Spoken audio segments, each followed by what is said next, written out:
menyatukan sebuah sikap berserah pada apa yang menjadi kehendak Allah, pada apa yang menjadi ajaran-ajaran Yesus, dan melakukannya setahap demi setahap.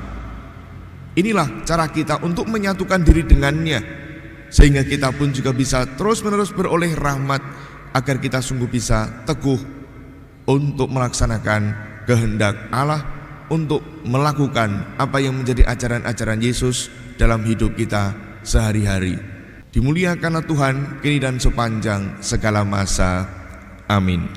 Kita dikubur bersama Kristus dalam pembaptisan dan dibangkitkan bersama dengan Dia pula berkat kepercayaan kita akan kuasa Allah yang telah membangkitkan Kristus dari alam maut.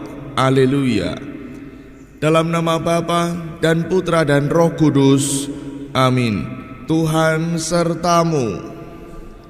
Selamat pagi berkah dalam. Mari kita siapkan hati dan budi kita untuk merayakan perayaan Ekaristi pada pagi hari ini.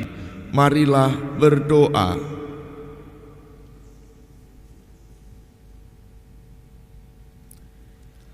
Allah Bapa sumber kehidupan, Engkau senantiasa menjaga gerejamu dengan penghiburan Roh Kudus.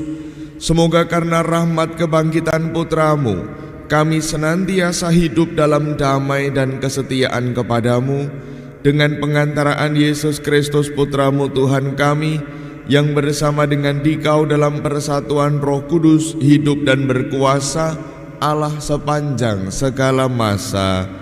Amin. Selamat pagi berkah dalam. Saudari-saudaraku yang terkasih, seringkali orang itu salah mengerti kehidupan kita sebagai orang-orang Katolik. Banyak di antara mereka salah mengerti. Salah mengerti yang seperti apa? Banyak orang itu kadang mengatakan bahwa menjadi orang Katolik itu kan enak, masuk menjadi orang Katolik itu gampang, dan sebagainya. Padahal sebenarnya kalau kita sungguh-sungguh menjalani segala sesuatu yang menjadi ritus ataupun juga yang menjadi pedoman, norma-norma, aturan-aturan gereja Katolik yang tujuannya adalah untuk menjamin kehidupan kita, sebenarnya kalau misalnya mau dirasa-rasakan kan juga tidak mudah. Contoh, seseorang ketika memilih menjadi Katolik, dia akan baptis dewasa. Dia harus menjalani sekurang-kurangnya selama 1 tahun atau sekitar 50-an kali pertemuan. Itu pun kalau lancar, gitu, untuk bisa dibaptis. Kalau katekisnya bilang Romo ini belum siap dibaptis, ya tidak akan dibaptis. Tapi kalau katekisnya mengatakan Romo ini siap, nah pasti juga kemudian akan wawan hati, kemudian kita semua akan melihat apakah sungguh-sungguh orang ini siap dibaptis atau tidak.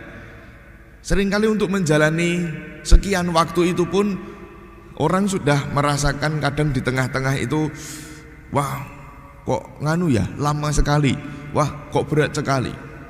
Belum lagi nanti untuk menerima sakramen-sakramen yang lain juga mesti persiapan. Mau komuni pertama itu dipersiapkan dulu sekian bulan. Anak-anak diberi pemahaman itu kan, bahwa yang nanti disambut adalah Tuhan sendiri, bukan sembarang roti dan sebagainya. Mau menerima sakramen penguatan atau krisma, dipersiapkan lagi sekian waktu, sekian bulan. Tidak mudah. Ketika mau menikah, orang juga mesti disiapkan sedemikian rupa. Ada katekese atau kursus menjelang pernikahan. Belum lagi orang harus memastikan kesehatannya jiwa raga, apakah sungguh-sungguh mampu secara hukum untuk menunaikan tugas dan tanggung jawab sebagai suami istri atau tidak. Kemudian dicek di dalam penyelidikan kanonik, kan? Kalau misalnya semuanya lancar, semuanya baik, itu kanoniknya ya sekali biasanya cukup. Kalau tidak, seringkali harus 1, 2, 3 kali bertemu dengan Romo untuk menjalani kanonik. Tidak mudah. Itu pun baru persiapan-persiapan menerima sakramen-sakramen. Belum lagi kalau di dalam kehidupan sebagai orang Katolik, kita mencoba untuk menghayati kehidupan kita sesuai dengan ajaran-ajaran Tuhan. Seringkali ketika kita mendengar ajaran-ajaran Tuhan dan kemudian menerus apa yang dikatakan oleh Yesus, maka pada akhirnya seperti yang dikisahkan dalam bacaan Injil, orang yang kemudian tidak kuat, mereka akan sungguh-sungguh lari, memisahkan diri dari Yesus dan tidak mengikuti Yesus lagi. Oleh karenanya apa yang sebenarnya kita butuhkan agar kita sungguh-sungguh menjadi orang-orang yang kuat ketika kita menjalani segala sesuatu yang menjadi, entah itu mau ritus, entah itu tahapan-tahapan, entah itu menjalani cara hidup kita sebagai orang-orang Katolik, sebagai pengikut-pengikut Kristus, apa yang sebenarnya kita perlukan? Inilah ketika setiap hari kita diajak untuk berdoa, merayakan perayaan Ekaristi, mengikuti peribadatan-peribadatan yang lain, mengikuti renungan-renungan yang disiapkan oleh para pewarta. Itu semua adalah dalam rangka bahwa kita ingin menyatukan diri kita secara erat dengan Yesus sendiri. Ketika Yesus pada hari-hari yang lalu mengatakan dan bersabda kepada kita bahwa kita mesti terus-menerus bersatu dengan Sang Roti hidup, seperti halnya orang kalau mau hidup mesti makan, maka ketika kita juga ingin menjadi kuat dan hidup secara rohani, kita juga mesti makan Sang Roti hidup, menyantap Sang Roti hidup. Artinya menyatukan sebuah sikap berserah pada apa yang menjadi kehendak Allah, pada apa yang menjadi ajaran-ajaran Yesus, dan melakukannya setahap demi setahap.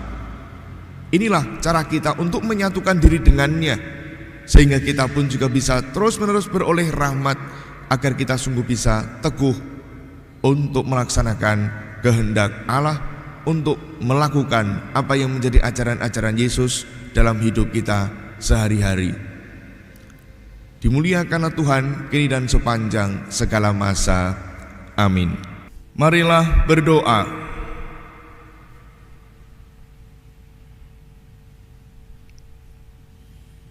Allah Bapa Maha Kuasa, kami bersyukur atas Ekaristi yang kami rayakan ini. Semoga santapan sabda dan tubuh Putramu menjadi sumber kekuatan kami dalam perjalanan untuk mengikutinya menuju kehidupan yang kekal. Dialah Tuhan dan pengantara kami, kini dan sepanjang segala masa.